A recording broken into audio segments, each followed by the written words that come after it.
7h30 en direct sur Grande Lille TV. Bonjour à toutes et à tous, bon réveil et bon appétit si vous prenez votre petit déjeuner avec nous. Bon courage également si vous partez travailler aujourd'hui, mercredi 30 août. Les prévisions météo d'abord et cette fois une très nette dégradation du temps à prévoir aujourd'hui. Après le soleil et la chaleur, on aura affaire à un temps plus frais et nuageux et pluvieux aujourd'hui. Une vraie dépression et 21 degrés d'annoncer donc dans la métropole lilloise après un record de chaleur battu hier à Lille, 33 degrés pour un 29 août. Changement radical prévu aujourd'hui et prévision complète après ce journal. À la une de l'actualité d'abord, la colère de ces agriculteurs dont les champs et terrains sont depuis peu occupés par les gens du voyage. Le phénomène n'est pas très fréquent mais agace tout de même ces cultivateurs car bien souvent le passage de dizaines de caravanes abîme les prairies et rendent inutilisables l'herbe et le foin. La semaine dernière, de nombreux agriculteurs ont donc manifesté à Bondu pour dénoncer une situation qu'ils jugent insupportable et qui pourrait bien, selon eux, empirer et se répéter ce week-end à l'occasion de la braderie dans l'agglomération. Une situation donc critique car les face-à-face entre gens du voyage et agriculteurs sont souvent tendus. Explication avec l'un de ces cultivateurs au micro d'Alexis Tessier.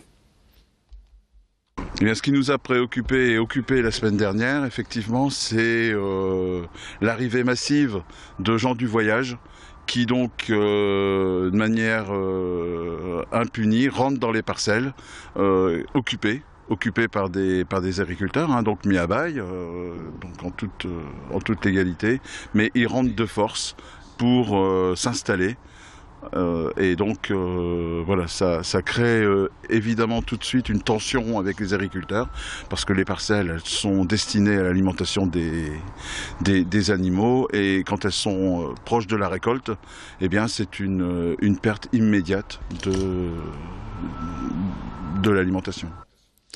L'actualité également marquée par cette annonce du ministre de l'Intérieur Gérard Collomb la semaine dernière et le possible retour de la police de proximité. Depuis, les villes se bousculent pour recevoir cette nouvelle force de sécurité, notamment Lille, Roubaix et à Luhain. Ici, le maire Gustave Dassonville dit subir régulièrement la délinquance venue de Belgique liée au trafic de drogue. Il espère donc pouvoir profiter lui aussi de cette police de proximité. Nos équipes l'ont rencontré, on l'écoute sur Grand Lille TV. Les maires n'arrivent pas à obtenir les chiffres de la délinquance dans leur commune, tout simplement parce que le ministère de l'Intérieur préfère que les préfets ou les dirigeants de la police nationale ne les donnent pas.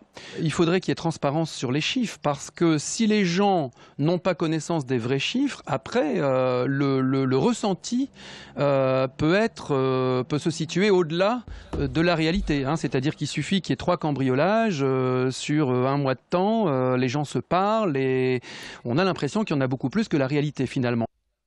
Dans l'actualité régionale, quelques mots de la braderie aussi, des préparatifs pour les antiquaires, mais pas ceux qui seront installés dans les rues de Lille. À Saint-André, le village des antiquaires avait organisé un contre-événement l'an dernier avec l'annulation de la braderie.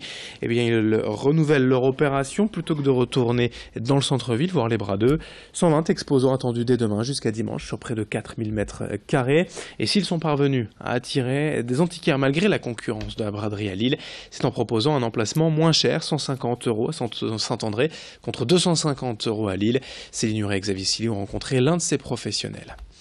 En fait, l'an dernier, effectivement, le fait de la non-braderie de Lille, il y a eu cet événement qu'on a fait chez nous. Les marchands ont décidé de reconduire des événements week-end braderie, donc tous les trimestres à partir de l'an dernier. Là, cette année, il y a eu un petit peu de réticence par rapport à des informations concernant l'organisation de la braderie, des nouvelles règles, etc.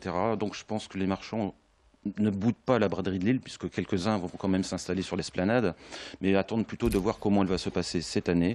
Et c'est pour ça aussi que voilà, ils ont décidé de rester ici. 7h34 en direct, en bref, dans l'actualité, 2 semaines avant la demi-finale de Coupe Davis entre la France et la Serbie au stade Pierre-Mauroy. Sachez qu'il reste des places pour les 3 jours de match, vendredi, samedi et dimanche. Le forfait de la star serbe Novak Djokovic atténue, c'est vrai, l'intérêt de la rencontre, mais les prix restent tout de même accessibles.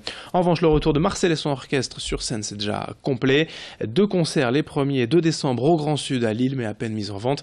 Les 4000 places sont parties en quelques heures. Alors ce retour n'annonce aucun nouvel album des musiciens boulonnais, les Marcel souhaitant juste se faire plaisir avec leur public. Le Figaro a publié cette semaine un classement des villes les plus dynamiques de France. Villeneuve-d'Ascq s'en sort le mieux dans la région, en 6e position. C'est plus dur pour Lille, 59e, Dunkerque 90e et surtout Roubaix 109e et Calais 113e, dernière de ce classement. On enchaîne avec le grand angle de la rédaction. À Lille, le club de rugby propose une section de rugby fauteuil destinée aux personnes handicapées. Alors comment concilier le sport et le handicap lorsque l'on est en fauteuil roulant? Élément de réponse avec ce reportage signé Brieux Gorchier et Grace Leplat qui se sont rendus au premier entraînement de la saison cette semaine.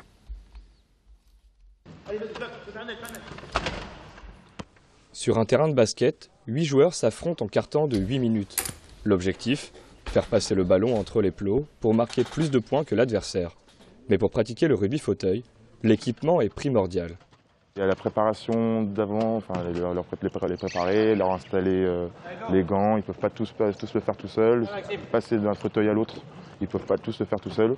Donc oui, à chaque entraînement ou chaque compétition, il y a toute la préparation, leur mettre des straps, les gants, les mettre dans les fauteuils, les accrocher au fauteuil. Il y a toute cette préparation-là à faire avant l'entraînement. C'est vrai que c'est ce qui est différent d'entraîneurs d'autres sports valides, de personnes valides. Donc ça a un rapport humain aussi différent. Donc voilà, je vous partais sur 5 minutes de petit train et voilà. Fort d'une équipe engagée en première division, les 12 joueurs du club s'entraînent 2 à 3 fois par semaine. C'est parti. Souvent on imagine un tétraplégique un peu comme dans Intouchable, donc dans un fauteuil roulant électrique. Mais il faut savoir qu'il y a quand même pas mal de sports qui sont accessibles. Donc, par exemple le vélo ou le rugby fauteuil, c'est des sports qui sont totalement accessibles pour nous. Et clairement, moi j'ai toujours été très sportif, même avant mon accident. Et donc là, ça me fait du bien de pouvoir en fait reprendre cette activité. Même si tu as passé une journée de merde, ici tu viens et il y a toujours de la bonne humeur et puis on profite des autres. Non, c'est vraiment chouette de venir. Moi, ça me fait beaucoup de bien, quoi. Si le rugby fauteuil a d'abord été pensé pour les tétraplégiques, tous les handicaps sont désormais acceptés, à condition que les 4 membres soient touchés.